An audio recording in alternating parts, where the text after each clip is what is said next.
Good morning friends.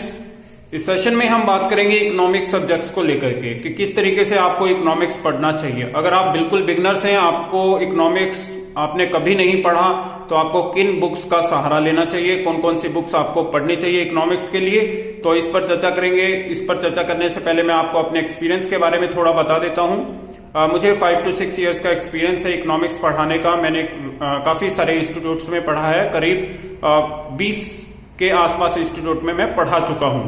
तो guys, मेरा ये ऑप्शनल सब्जेक्ट्स भी है सिविल सर्विसेज के दौरान, और मैं मास्टर डिग्री भी कर रहा हूं इकोनॉमिक्स में। तो I think I have valuable experience to share my thoughts on economic subjects कि आप किस तरीके से इकोनॉमिक्स आप अंडरस्टैंड कर सकते हैं बहुत इजी तरीके से।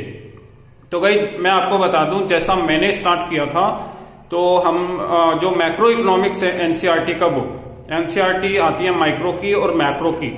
तो फर्स्ट हैंड पर अगर आप लेट्स से सिविल सर्विसेज या स्टेट सर्विसेज एग्जाम्स की आप तैयारी करें, या फिर एसएससी की तैयारी करें, या किसी बैंक के एग्जाम्स की अगर आप तैयारी कर रहे हैं, तो आपको सबसे पहले क्या रीड करना चाहिए, किन किन चैप्टर्स को आपको फोकस करना चाहिए।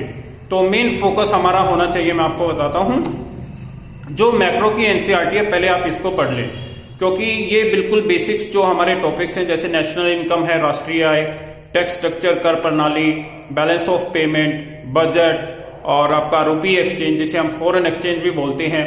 तो ये सब्जेक्ट्स आपको कवर करेगा मैक्रो इकोनॉमिक्स। तो इस मैक्रो इकोनॉमिक्स को अंडरस्टैंड करने के बाद आपकी एक कमांड हो जाती है आपके बेसिक्स के ऊपर। इसके बाद आप रेफर कीजिए एक इंडियन इकोनॉमिक डेवलपमेंट की एक एनसीईआरटी आती है, आप उसे रेफर करें। फिर ये थियोरेटिकल है बिल्कुल। इतना पोर्शंस करने के बाद आपके कुछ टॉपिक्स जो है बिल्कुल टिप्स पर हो जाएंगे, जैसे स्मॉल टर्म्स हैं जिसमें वो टर्म्स आपको आनी स्टार्ट हो जाएंगी। फिर आप एक जैसे रमेश सिंह का बुक है, या फिर श्री राम आईएएस के नोट्स हैं, आप इन नोट्स को भी रेफर कर सकते हैं। अगर आपका मीडियम हिंदी है तो आप हिंदी मीडियम चूज करें, लेट्स से मुखर्जी नगर से आप परचेज कर सकते हैं। अगर आपका मीडियम इंग्लिश है तो आप करोल बाग, जो ओल्ड राजेंद्र नगर है, वहां से इसके नोट्स आपको अवेलेबल हो सकते हैं। अब अगर आपको इन नोट्स को अंडरस्टैंड करने में कोई भी प्रॉब्लम आती है, तो वो प्रॉब्लम या तो हो सकती है कॉन्सेप्ट को अंडरस्टैंड करने में, या फिर हो सकता है कुछ थियोरेटिकल पार्ट है जो आप मिस कर रहे हैं।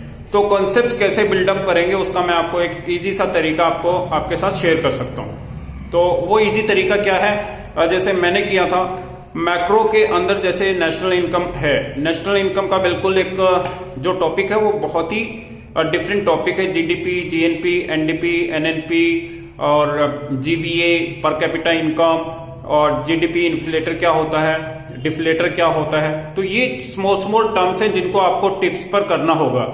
इसके बाद आप मूव करेंगे कुछ ऐसे टॉपिक्स पर जो रेलिवेंट हैं दूसरे टॉपिक से भी, जैसे इन्फ्लेशन।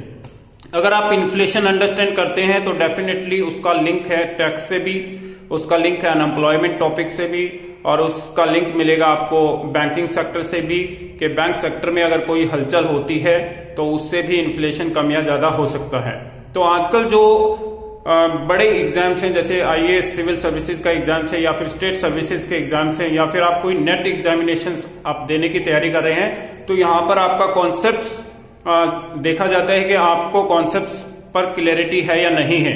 या फिर अगर आप एसएससी, सीजीएल या किसी छोटे एग्जाम्स की तैयारी कर रहे हैं लेट्स से, तो उसमें आपको डायरेक्ट क्वेश्चंस पूछे जाते हैं। तो आपको क्या सोर्स आपको रेफर करना चाहिए उस पर फोकस करते हैं। 2 एनसीईआरटी आप पढ़ेंगे, मैक्रो और माइक्रो। माइक्रो एनसीईआरटी आपको तभी पढ़ने की जरूरत है जब आप एसएससी की एग्जाम्स की तैयारी कर रहे हैं, या फिर आप नेट के एग्जाम्स की तैयारी कर रहे हैं। स्पेशली स्टेट सर्विसेज और सिविल सर्विसेज जो ऑल इंडिया लेवल एग्जाम्स हैं, उसके लिए आपको मैं नहीं कहूंगा कि आपको फर्स्ट हैंड में माइक्रो इकोनॉमिक्स पढ़ना चाहिए, क्योंकि माइक्रो इकोनॉमिक्स जो है उसका बहुत ज्यादा पोर्शन इसमें नहीं आता स्टेट सर्विसेज में और सेंट्रल सर्विसेज एग्जामिनेशंस में। तो आपका फोकस मेनली मैक्रो पर होना चाहिए और इंडियन इकोनॉमी पार्ट, जिससे बहुत सारे क्वेश्चंस पूछे जाते हैं।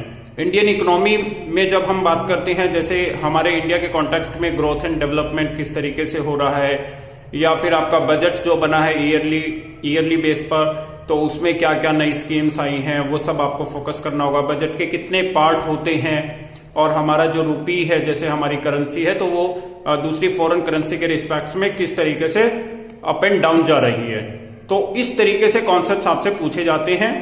तो इन कॉन्सेप्ट्स को आपको समझना होगा। आप इसके लिए रेफर कर सकते हैं रमेश सिंह का बुक, एक रमेश सिंह का बुक आता है, न्यू एडिशन आप फॉलो कीजिए जो अभी लेटेस्ट एडिशन हो मार्केट के अंदर। और या फिर आप एक नोट्स भी रेफर कर सकते हैं, let's say Shri Ram IAS के एक नोट्स आते हैं मार्केट के अंदर। अगर आप इंग्लिश मीडियम है तो आपको करोलबाग से मिल जाएंगे, अगर आप हिंदी मीडियम है तो आपको मुखर्जी नगर से मिल जाएंगे।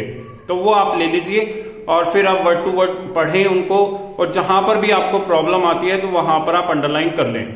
अब आप गूगल की भी मदद ले सकते हैं अगर आपका थोड़ा बेसिक्स क्लियर हो जाता है और कहीं कहीं आपको समझने में प्रॉब्लम होती है, किसी कोई टर्म आपको समझ में नहीं आ रही, तो फाइनल आप गूगल को रेफर करें और अपना भी एक हैंड नोट्स बनाएं। अगर आप अपना एक हैंड नोट्स बनाते हैं तो डेफिनेटली वो आपको बहुत हेल्प करेगा। इसके बाद और क्या सोर्स आप रेफर कर सकते हैं, तो कुछ आप क्वेश्चंस प्रैक्टिस कीजिए। आपको क्वेश्चंस प्रैक्टिस के लिए रमेश सिंह बुक में मिल जाएंगे, या फिर आप SSC CGL एग्जाम्स दे रहे हैं तो प्रीवियस ईयर क्वेश्चंस को अटेम्प्ट कर सकते हैं, या फिर कुछ मॉक टेस्ट जो आपको नेट पर अवेलेबल हो जाएंगे, नेट पे मिल जाएंगे, तो वहां से आप कुछ मॉक टेस्ट भी करने की कोशिश कीजिए। तो इस तरीके से हम ओवरऑल इकोनॉमिक्स को समझते हैं। और इसके रिगार्डिंग मैं आपको बता दूं, जैसा कि मुझे 5 to 6 इयर्स इकोनॉमिक्स पढ़ाने का एक्सपीरियंस है, तो 1 by 1 हम लोग जो है हर टॉपिक को कवर करेंगे। और पूरा जो मॉड्यूल है इकोनॉमिक्स का, करीब इसमें 25 to 30 टॉपिक्स रहेंगे, तो हम 1 by 1 इनको सबको कवर करेंगे। तो आप लोग जो है इन वीडियो को यहाँ पर इस चैनल पर भी देख सकते हैं। और अगर आपको कोई प्रॉब्लम आती है तो आप कमेंट सेक्शंस में अपना प्रॉब्लम पूछिए, अपना जो भी आपकी क्वेरी है वो आप पूछिए, आपको हैंड टू हैंड हम आंसर देने की कोशिश भी करेंगे। Thank you so much for watching this video and have a nice day.